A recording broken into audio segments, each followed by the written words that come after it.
Bah, normalement, c'est 20 minutes comme les autres. Hein. 10 minutes si vous voulez, d'accord, je suis d'accord.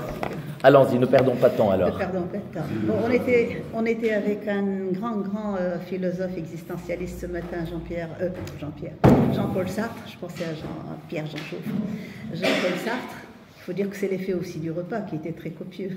Enfin, et alors là, on va passer à l'existentialiste, mais l'existence tout simplement, parce que Ayman va nous parler d'Adonis et de sa traduction de ce grand poète. Ayman, je l'ai connu puisqu'on est dans la nostalgie et les souvenirs. La première fois, c'était en 2008. Il passait, j'étais membre du jury, il passait devant nous ses travaux de recherche pour obtenir le grade d'assistant. Ça remonte. Et je garde de lui un souvenir éblouissant. Et le souvenir n'a pas d'éteint du tout. Ce matin, déjà, dans la voiture qui devait nous acheminer jusqu'ici, on a parlé de pas mal de choses. Je sais qu'il a un rayonnement international, tabarakallah, wa rabbi yahfazou. Je sais que, tabarakallah, il a un relationnel qui est, fascinant, vraiment fascinant. Et puis, une très belle plume.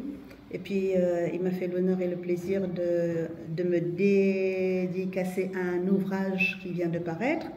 Et puis surtout, je voudrais le féliciter en public pour l'obtention de sa thèse sous la direction du professeur Nizar Ben Saad, thèse « La poétique de la prose » dans l'œuvre française de Sioran. Je sais qu'il est passionné de Sioran. C'est ce que je garde de toi d'ailleurs comme passion. Sioran essentiellement, le fragmentaire, le poétique et le philosophique. Donc déjà la thèse, elle suscite la curiosité. Hein, déjà, si un jour tu peux me donner une copie, j'en serais bien ravie. Voilà. La thèse est en cours de publication. Oui. Déjà. Ah oui, c'est très bien. C'est encore une très bonne nouvelle. D'autant plus que Ayman est jeune, comme vous tous, et que vous avez tous de l'avenir devant vous, que cet avenir vous soit à tous très radieux et surtout très fructueux. Voilà, donc nous allons t'écouter, cher Ayman, sur la poésie à l'épreuve de l'existence et traduire Adonis. Voilà. Merci Madame la Présidente. Rebonjour à toutes et à tous. Juste un petit rectificatif. Hein. Nous ne nous sommes pas rencontrés, Madame la Présidente, en 2008. C'était avant, c'était à la Manouba en 2003. Et c'était à l'occasion d'un colloque sur Laurent Gaspard. Oui, et j'avais en main la revue Europe dédiée à Yves Bonnefoy. Et, il y avait Patrick Ney. Il y avait Patrick Ney, qui est un ami que j'ai interviewé l'année dernière. Oui. Et justement, parler de Adonis, c'est évoquer aussi Bonnefoy, donc c'est un peu un pan. Pourquoi? Parce que c'est Yves Bonnefoy qui a invité Adonis au Collège de France, puisque Yves Bonnefoy a été professeur au Collège de France chargé de la chaire de poétique, donc de poétique française et comparée, et donc de 81 en 93. Et en 84-85, il a invité Adonis, le grand poète Ali Ahmed Saïd Esber, à Paris pour donner une série de conférences qui ont été publiées chez Sindbad, les éditions Sindbad Actes Sud, sous le titre de Poétique arabe. Voilà, donc les ponts, et on est justement, je vais en parler longuement, d'autant plus que Adonis, comme Yves Bonnefoy en France, est publié aux éditions du Mercure de France. Et le livre que je vous ai offert ce matin, Le goût des échecs, est publié chez le même éditeur. Donc tout cela forme une sorte de grande famille entre Orient, Occident et rive nord, rive sud de la Méditerranée. Voilà, 4 minutes déjà, hein, avec la présentation de madame. Donc une dizaine de minutes, mais je voudrais parler quand même pendant 15 minutes, juste 19-20 minutes pour vous donner une idée donc, de ce propos, sachant que depuis hier, j'ai adressé ma communication rédigée en bonne et due forme à Mohamed Sinabil et Silmonji, en espérant que ce colloque sera publié, parce que l'essentiel c'est de publier, parce que les paroles s'envolent, les écrits restent. Alors, traduire Adonis, 2 points, la poésie à l'épreuve de l'existence, est un intitulé qui aurait pu être décliné autrement. En ces termes, par exemple, traduire Adonis, la poésie à l'épreuve de l'altérité. D'autant plus que nous sommes invités aujourd'hui à parler des figures et représentations de l'altérité. Or, il nous semble juste et opportun d'opter pour l'existence qui, disons-le d'emblée, nous paraît plus à même de traiter la question de l'altérité à la lumière de la traduction en tant que discipline littéraire et artistique, ainsi que de la figure d'un grand poète, Adonis, qui, il faut le rappeler peut-être, qui est né donc le 1er janvier 1930 sous le nom de Ahmed Saïd Esber, dans un village qui s'appelle Qassabi. C'est le littoral syrien, le littoral aujourd'hui victime d'un génocide islamo-fasciste, parce qu'il n'y a pas qu'Israël qui tue les Gazaouis et les Arabes, il y a aussi les espèces de moudjahidines islamistes qui tuent leurs concitoyens alaouites, chrétiens et autres. Donc il faut le préciser.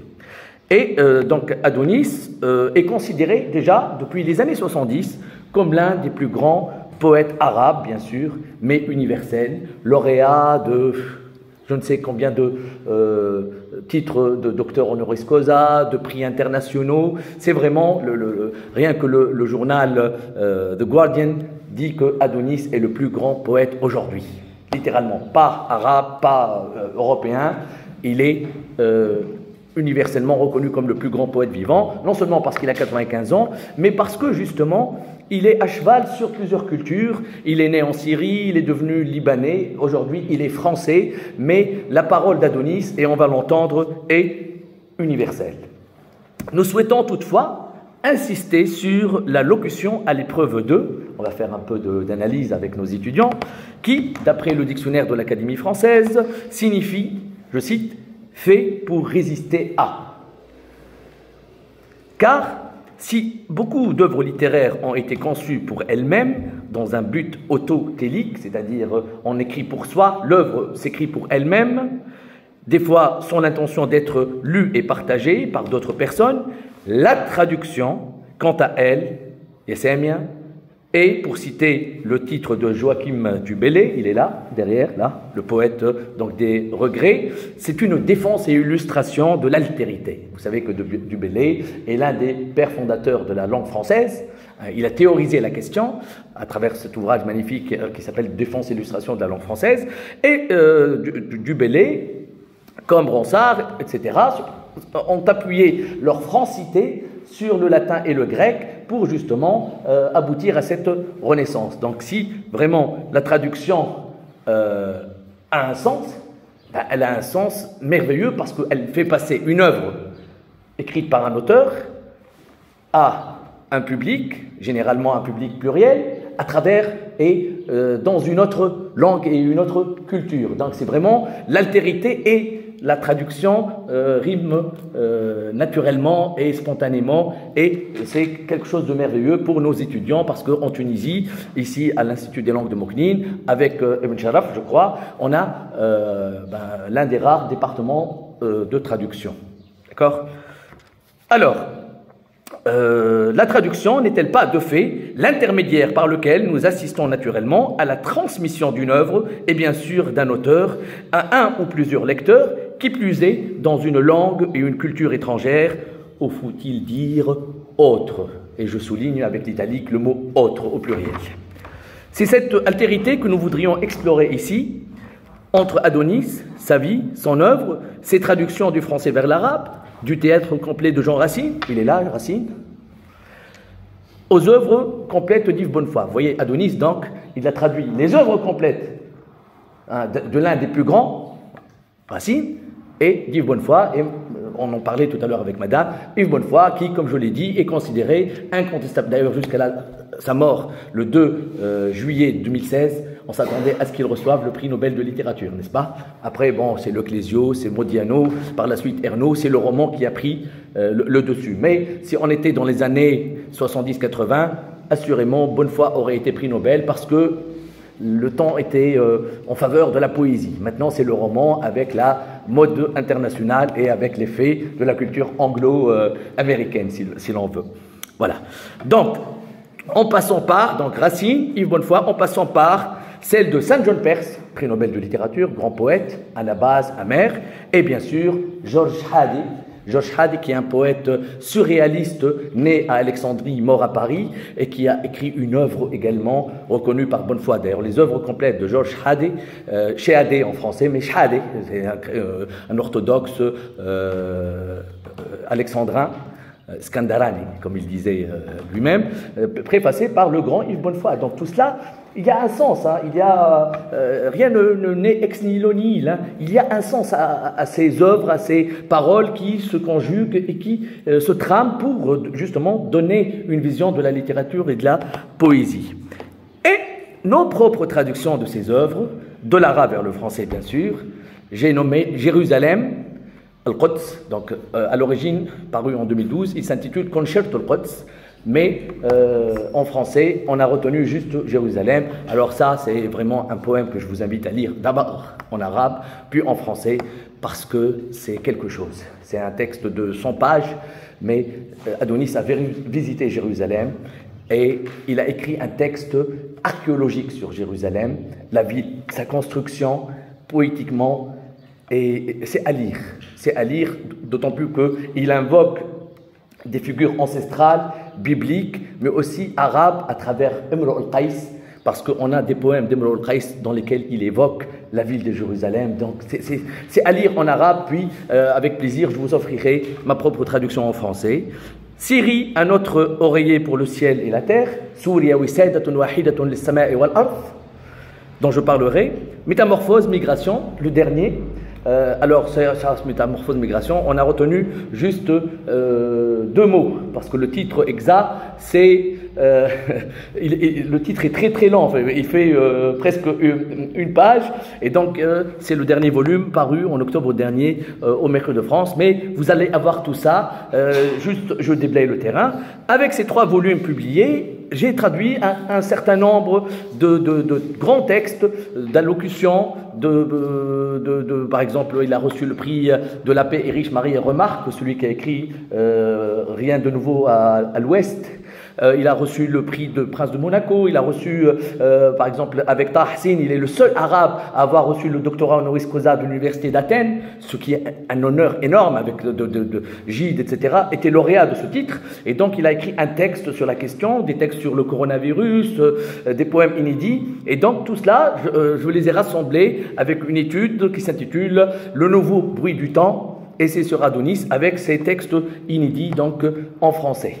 Bref, donc tout cela, ça fait un corpus de travail que moi-même, en tant que traducteur, je n'aborde plus comme traducteur seulement d'Adonis, mais comme lecteur, chercheur, universitaire, chercheur.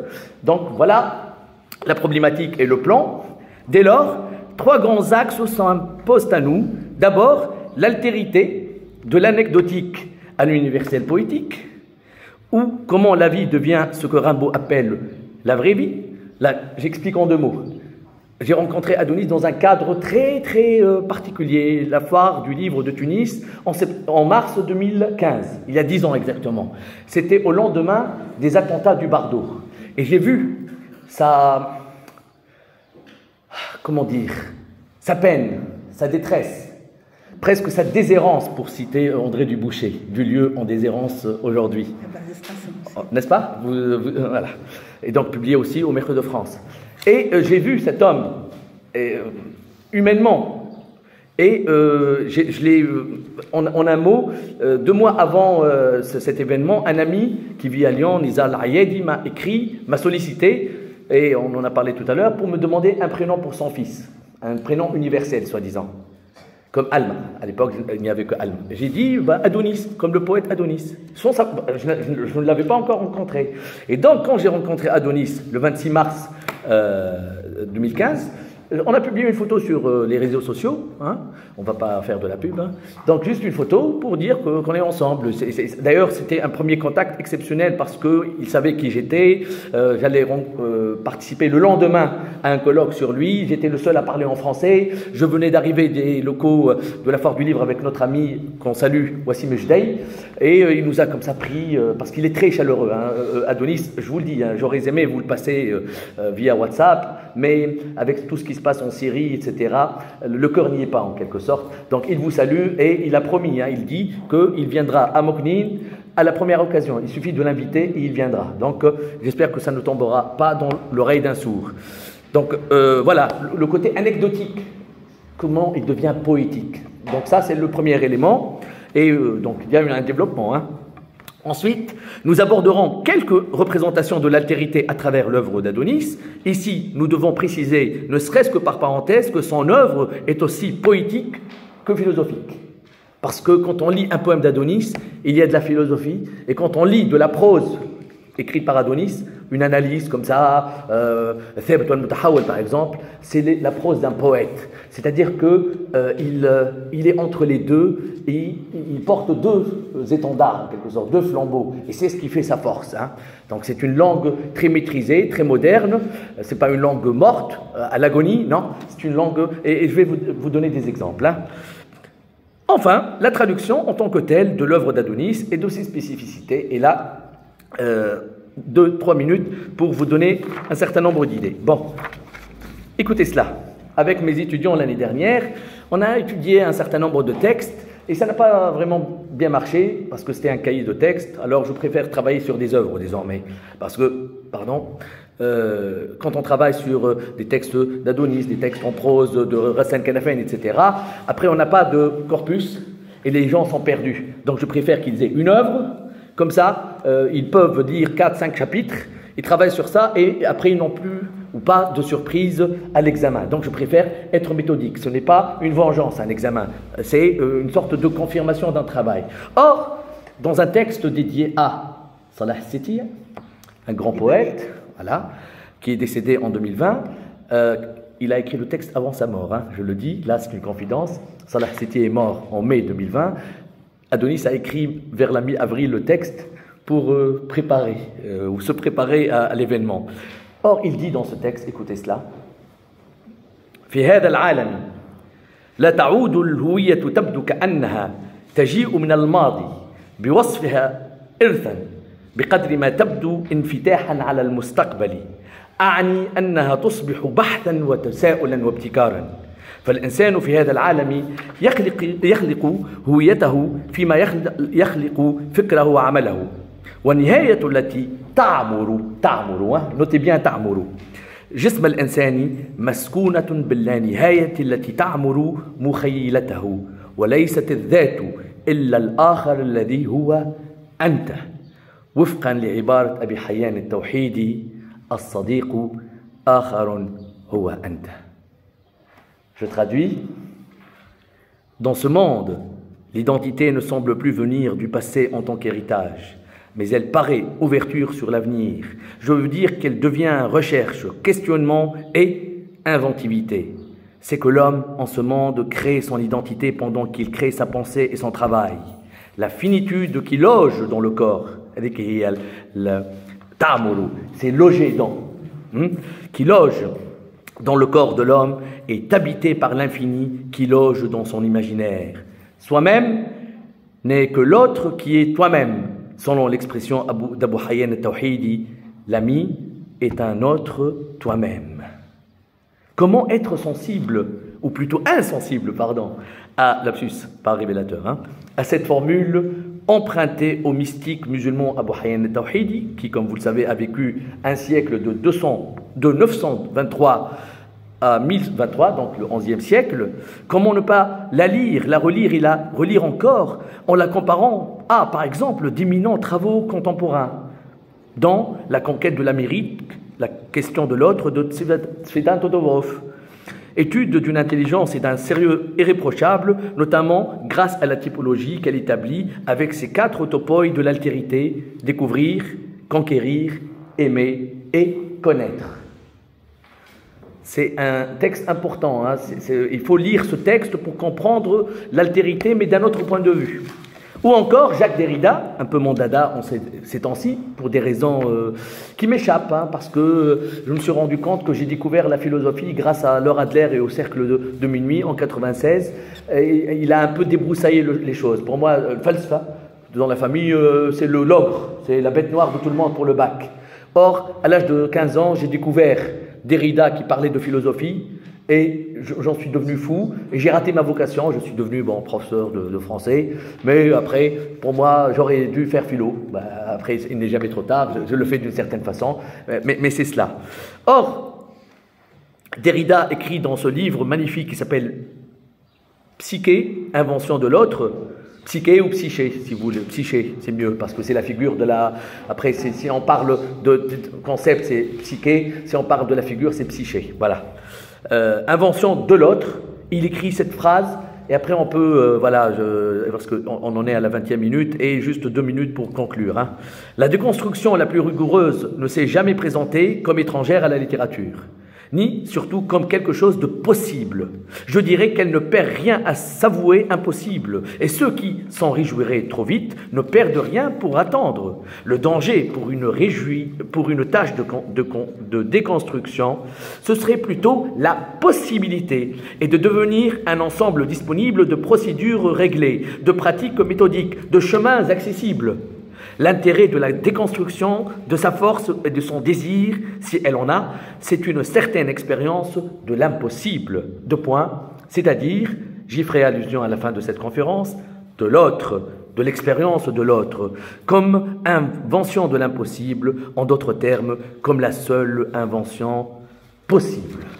C'est merveilleux parce que, comment ici, ne pas penser à Abu Hayyan Tawhidi à la lumière de ce propos. Pourquoi? Parce que, comme à ce titre, nous pouvons avancer que, inversement, nous ne pouvons pas dire ou lire ces grands penseurs, Derrida et Todorov, contemporains donc, sans penser de nouveau à cette phrase millénaire d'At-Tawhidi, l'ami est un autre toi-même, bien sûr à condition de maîtriser les 2 langues et les 2 cultures. Il s'agit en effet d'un choix extrêmement judicieux, car Adonis ne fait pas que citer, il invoque, il appelle à la rescousse, comme on le fait avec une force ou une instance supérieure. C'est du moins ce que nous apercevons dans un texte intitulé « L'autre chemin vers moi » ou « vers le moi », extrait comme le précédent donc d'un volume « La prière et l'épée », où, en réécrivant la formule d'At-Tawhidi, nous pouvons imaginer le traducteur comme un autre toi-même du poète. Le traducteur est un autre toi-même du poète.